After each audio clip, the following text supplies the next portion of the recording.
पाली आश्रम जा रहा था और मथुरा में उतरा सुबह 4 बजे भगत जी। और ये दास पटरी से यानी कि पटरी में गिर गया रहा किनारे, और वहां से गाड़ी आ रही थी जयपुर लोकमान्य तिलक एक्सप्रेस भगत जी। दास जैसे वहां गिरा तो परमात्मा ने मेरे को बंदी छोड़ने आके वहां से उठा के और परमात्मा ने मेरे को प्लेटफॉर्म में रख दिया।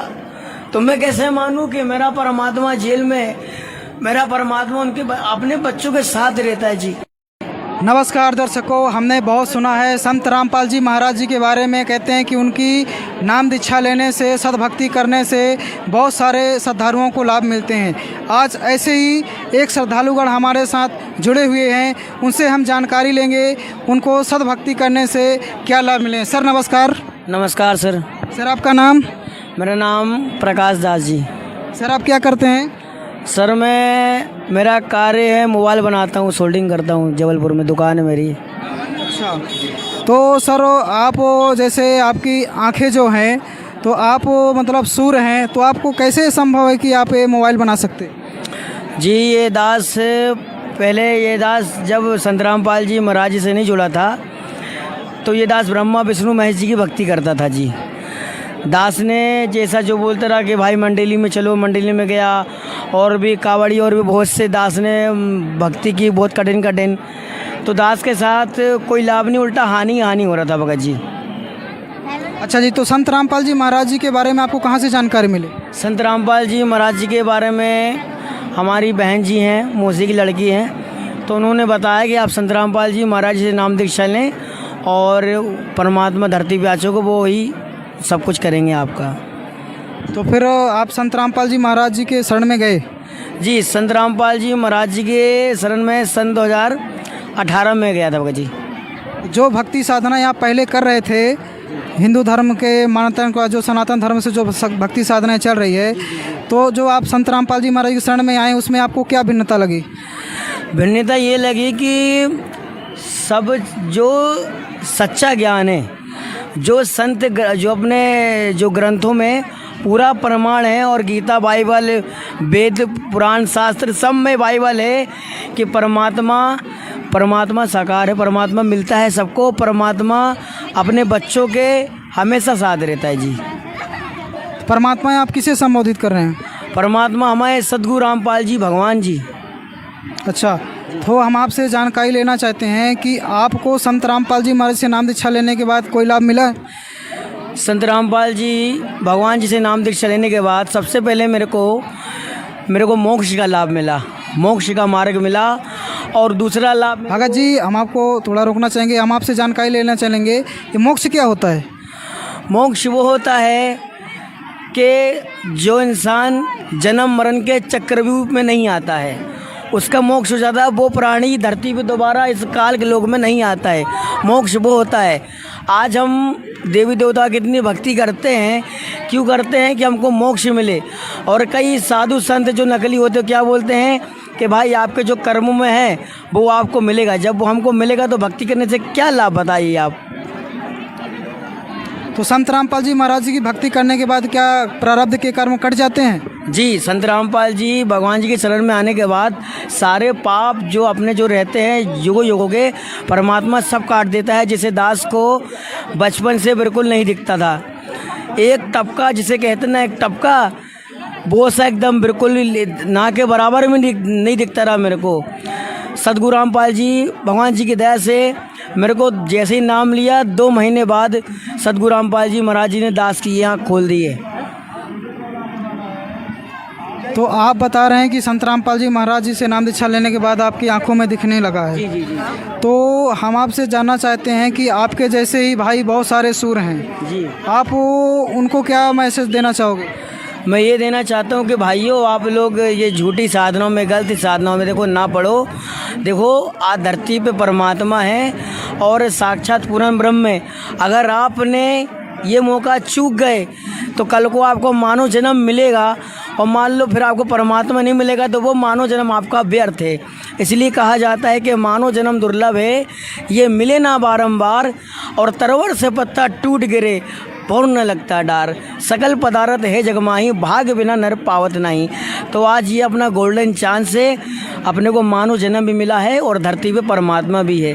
तो नाम दीक्षा लेके अपना जीवन सफल बनाइए। आज भारतवर्ष में देखा जाए तो करोड़ों की संख्या में गुरु बने बैठे हुए हैं जी। तो क्या उनकी बताई हुई भक्ति साधना से मोक्ष संभव नहीं है? देखिए भगत जी, परमात्मा वो होता है जो अपने भक्तों को हमेशा साथ रहता है, और जो नकली जो धर्म गुरु हैं, राधे श्याम राधे कृष्णा राधे राधे श्याम मिला दे सीताराम, देखिए ये मंत्र नहीं है। हमें परमात्मा कहते हैं कि तीनों देवता कमल दल बसे, ब्रह्मा विष्णु महेश, और प्रथम इनकी वंदना, फिर सुन सद्गुरु उपदेश। जो हमारे गुरुजी मंत्र देते हैं, इसी मंत्र से मोक्ष होगा प्राणी का, बाकी अन्य मंत्र से नहीं होगा। आप ये जो राम राम राधे राधे श्री कृष्ण कृष्ण बोले हैं, ओम नमः शिवाय भगवते वासुदेवाय, ये मंत्र तो हिंदू धर्म के जो गुरु हैं वही भी दे रहे हैं, क्या इनसे मोक्ष संभव नहीं है? नहीं जी, इनसे मोक्ष नहीं है जी। ये मंत्र सही नहीं है जी, ये मंत्र मोक्ष का नहीं है। तो अब जब ये मोक्ष का मंत्र है तो इसी मंत्र को जगत वाले कर रहे हैं, तो उनको ऊपर हानि क्यों हो रही है? जब ये सच्चा मंत्र है तो उनको हानि क्यों हो रही है? सबसे बड़ी बात तो ये है भगत जी।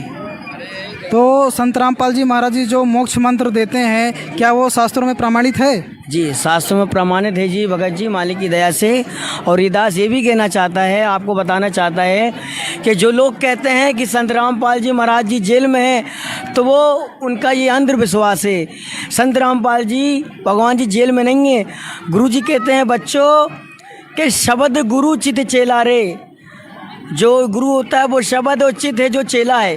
फिर परमात्मा ने बताया कि बच्चों मैं आपके साथ शब्द रूप में भी रहता हूँ और शरीर रूप में भी रहता हूँ। जैसे दास एक बार पाली आश्रम जा रहा था और मथुरा में उतरा सुबह 4 बजे भगत जी, और ये दास पटरी में गिर गया रहा किनारे, और वहाँ से गाड़ी आ रही थी जयपुर लोकमान्य तिलक एक्सप्रेस भगत जी। दास जैसे ही वहाँ गिरा तो परमात्मा ने मेरे को बंदी छोड़ने आके वहाँ से उठा के, और परमात्मा ने मेरे को प्लेटफॉर्म में रख दिया। तो मैं कैसे मानूँ कि मेरा परमात्मा जेल में, मेरा परमात्मा उनके अपने बच्चों के साथ रहता है जी। आप जो ये बता रहे हैं आपके साथ ये जो घटना घटी कि संत रामपाल जी महाराज जी जेल में नहीं हैं, वो तो भक्तों के साथ रहते हैं, तो ये जो सद्भक्ति संत रामपाल जी महाराज जी दे रहे हैं, क्या सभी धर्म के लोग इसमें जुड़ सकते हैं? देखिए, हमारे गुरु जी बोलते हैं कि भाई जीव हमारी जाति है, मानव धर्म हमारा है, हिंदू मुस्लिम सिख ईसाई धर्म नहीं कोई न्यारा है। ये तो यहाँ आके इंसान और जात बराती बना दिए। वो कोई बोलता तुम हिंदू हो, तुम मुसलमान हो, तुम सिख हो, तुम साईं। तो परमात्मा कहते हैं कि कीना मगर प्याना, सदगुरु कीना मगर प्याना हो, और दोनों दीन चले संग जाके हिंदू मुसलमान हो। हिंदू मुस्लिम दो नहीं भाई, जो दो का है वो दो जग में जाई। तो यहाँ सब एक इंसान है, एक ही परमात्मा के बच्चे हैं सब। यहाँ आपस में बांट दिया गया, काल ने सब, काल निरंजन का खेल है जो आपस में लड़वा रहा है। हम भाइयों को, जितने भी जगत भाई लोग हैं, आपको समझना चाहिए कि दुनिया में बहुत बड़ा झोल चल रहा है। आप अपनी आंखें खोलें, आप अपने जीवन को अंधकार में मत डालें। आप क्या जो भक्ति साधना जिसे आपने बताया कि मुस्लिम भाई और हिंदू भाई दो भाई, तो क्या जो मुसलमान धर्म जो भक्ति साधनाएं कर रहे हैं वो क्या गलत है? देखिए, जो अपने मुसलमान भाई जो भक्ति कर रहे हैं वो भी तो कुरान शरीफ के अनुसार ही नमाज करते हैं, रोज़ा रखते हैं और आपसे वो भक्ति करते हैं, तो उनसे भी उनको तो लाभ होते हैं। देखिए, आपको तो पहली बात बता रहा हूँ कि मुसलमान भाई जो उनके जो मुल्ला काजी हैं, उनको शास्त्र, उनको कुरान और जो इंजिल उतरी रही, ये सब पुस्तक उनको दिखाया नहीं जा रहा है। ये हमारे संत रामपाल जी परमेश्वर जी हर एक पुस्तक में उंगली रख रख के दिखा रहे हैं कि भाई ये अपने जो मुसलमान भाई ये मुल्ला क्या करवाते हैं कि रोज़ा रखवाते हैं 1 महीने तक। उसके बाद क्या करते हैं कि मांस काट के खाते हैं। तो भगवान कोई बलि थोड़ी ना लेता भाई, भगवान तो बोलता है कि बेटा तुम्हें कुर्बानी देना है तो अपने अहम कार्यों, अपने जो आपके जो अभिमान है उनकी कुर्बानी दो, ना कि ये मांस मछली कुर्बानी ना दो। अच्छा, तो मुसलमान